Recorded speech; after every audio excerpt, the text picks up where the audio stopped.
गणमाध्यम हेउची समाजर चतुर्थ स्तंभ बा जाग्रत प्रहरी। गोटे जातिर भाषा साहित्य संस्कृति राजनीति अर्थनीति सामाजिक जीवन शिक्षा स्वास्थ्य कृषि याकू परिप्रकाश करिबा तथा आगू को नेबारे सबुबेले गणमाध्यम ही गुरुत्वपूर्ण भूमिका निर्वाह करिथाय एवं राज्य को आगू को नबा पई विकसित क्षेत्र रे आगू को नबा पई विकसित करिबा पई बा समृद्ध भावे गठन करिबा पई सरकार कर जेतिकी भूमिका गणमाध्यम रो मध्य सेतिकी भूमिका। तो आज आम राज्यर शिक्षा क्षेत्र को प्राधान्य देई आम राज्य रे शिक्षा क्षेत्र रे कौन कौन सबू आमे एक वर्ष भितर आम सरकार कर उपलब्धि हो आम सरकार शिक्षा क्षेत्र रे कौन आगू को बढ़ी ये सबू को ये अर्गस चैनल माध्यम रे एठी सारा ओडिशा रे लोक मानक पाखरे परिप्रकाश करने जो प्लाटफर्म प्रस्तुत करा जायछि मु सेतिपई अर्गस न्यूज को अंतरु धन्यवाद दउछि कृतज्ञता ज्ञापन करुछि। एई भली एक सुंदर कार्य प्रत्येक वर्ष आयोजन करथिबारु बंधुगण मु एई विषय रे केतोटी कथा आपण मानक सामने रे कहिबाकू चाहिबी जे शिक्षा व्यवस्था रे परिवर्तन जोगु एबे किभली भाबरे आम समाज रे सकारात्मक परिवर्तन आसीछि एवं या द्वारा किभली भाबरे आम युवपीढ़ी उपकृत होउचंती एवं युववर्ग को भितर दक्षता बढ़िबा सहित आत्मनिर्भर हबा पई केउ भली भाबरे प्रयास आरंभ होइछि। आमे समस्ते जानू शिक्षा हेउची व्यक्तिर विकास रे सबुबेले एक गुरुत्वपूर्ण अवदान भूमिका निर्वाह करिथाय।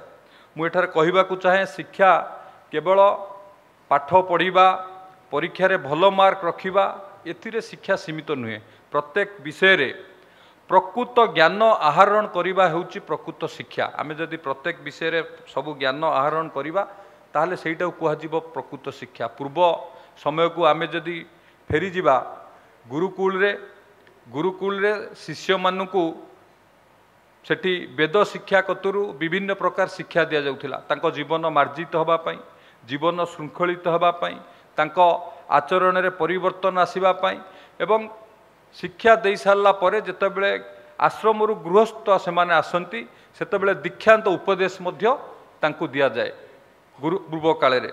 किंतु आमे जदि एबे जदि लक्ष्य करिबा किछि दिन पूर्वरु जदि आमे लक्ष्य करिबा शिक्षा केवल पाठ पढ़िबा भल मार्क रखिबा एइथिरे ही सीमित रही जाउथिला। किंतु माननीय प्रधानमंत्री यशस्वी प्रधानमंत्री नरेंद्र मोदी जी जेतेबेले जातीय शिक्षा नीति प्रणयन कले 2020 रे सेतेबेले सारा भारत वर्ष रे शिक्षा क्षेत्र रे एक परिवर्तन आसिला। किंतु आम राज्य रे जेतेबेले डबल इंजिन रो सरकार आसिला माननीय केंद्र मंत्री धर्मेंद्र प्रधान जी प्रचेष्टा रे माननीय मुख्यमंत्री मोहन चरण माझी जी नेतृत्व में डबल इंजिन सरकार आसिला परे आमर राज्य रे जातीय शिक्षा नीति की लागू करागला। जातीय शिक्षा नीति रे कौन कौन अच्छी ताकू विस्तृत भाव में पूर्वरु आलोचना करागला। विभिन्न जिनस अच्छी मातृभाषा को गुरुत्व दि जाइए इंग्राजी भाषा जेहेतु प्रतिबंधक साजा इंग्राजी भाषा प्रतिबंधक न साजु मातृभाषा को गुरुत्व दि जाइए पिला माने अध्याय पाठपढ़ा अधारू जिभली भाव से माने वंचित न रुहंतु आमर जाति धर्म वर्ण निर्विशेष रे आर्थिक अनग्रसता कारण मध्य पिला माने अधारू विद्यालय न छाड़त ये सबू को गुरुत्व दि जाइए जातीय शिक्षा नीति रे। एवं जातीय शिक्षा नीति द्वारा मध्य आपण माने देखिबे आज सारा भारत वर्ष रे एक वैप्लविक परिवर्तन शिक्षा क्षेत्र में आसी। आमे वैषयिक शिक्षा क्षेत्र में आम सरकार आसिला परे प्रथम किरी पॉलिटेक्निक कॉलेज रे सबू आमे एक निज निज भितरे रैंकिंग सिस्टम कलु एथिपई कलु जे किभली भाव में गुणात्मक शिक्षार मान वृद्धि हम सबू पॉलिटेक्निक कॉलेज भितर एक कंपटीशन सृष्टि हम भल पाठ पढ़ा सहित आमर शिक्षा व्यवस्था सुदृढ़ हवा सहित छात्र छात्री मानक भितर आत्मविश्वास बढ़ाइबा से माने प्रचेष्टा आरंभ करिसंती। एबे जदि आपण देखिबे आम राज्य एक प्रो टेक्निकल एजुकेशनल हब रो मान्यता पाई सारानी। पूर्व जो देखिए आम राज्य कर्णाटक तेलंगाना भली राज्य को आम राज्य पाठ पढ़िया जाऊे टेक्निकल वैषयिक शिक्षा उपरे टेक्निकल एजुकेशन उपरे, किंतु एबे जे देखिए ओडिशा को मध्य गुरुत्व दि जाउची वैषयिक शिक्षा क्षेत्र में। बाहर राज्य पिला माने आसी ओडिशा रे मध्य पाठ पढ़ुचंती। ओडिशा रे मध्य सेही भली भाबरे सरकार को तरफ प्रोत्साहन जोगु आज टेक्निकल एजुकेशन रे मध्य आमे बहु आगु को बढ़ीचे। आमे समस्ते अनुभव मध्य करिचे जे दक्षता हेउची आत्मनिर्भरशील एवं स्वावलंबी करिवार एक श्रेष्ठ माध्यम एवं दक्षता को विकास करिवा पई आम सरकार विभिन्न प्रकार प्रयास आरंभ करिसंती। एबे एबे आईटीआई पॉलिटेक्निक रे किभली भाव में सेठी सेंटर ऑफ एक्सलेंस खोला जाइछि। आमर छात्र छात्री माने खाली पाठ उपरे गुरुत्व आगुरु गुरुत्व दौथिले एवं स्किल को एक द्वितीय पसंद बा विकल्प बोली आमे भाबुथिले।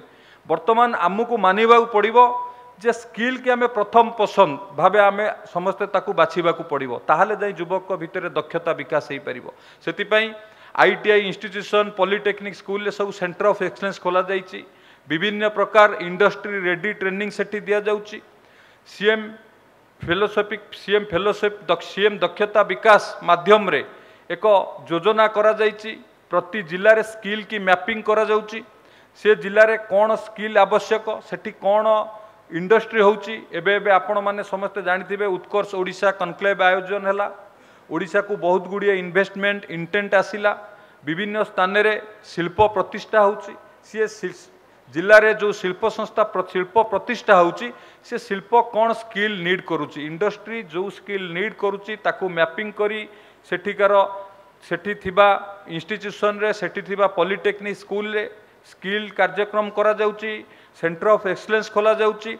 पढ़िबा सहित सेठी युवक मानकर दक्षता विकास करिबा पई मध्य गुरुत्व दिया जाउछि। एवं आमे सरकार को आसीबा पूर्व प्रतिश्रुति देइथिलु जे आमे सरकार को आसिले कौशल भवन खोलिबु। आमे मध्य एक कौशल भवन प्रतिष्ठा एठी मंचेश्वर रे करिथिलु प्रथम किरी।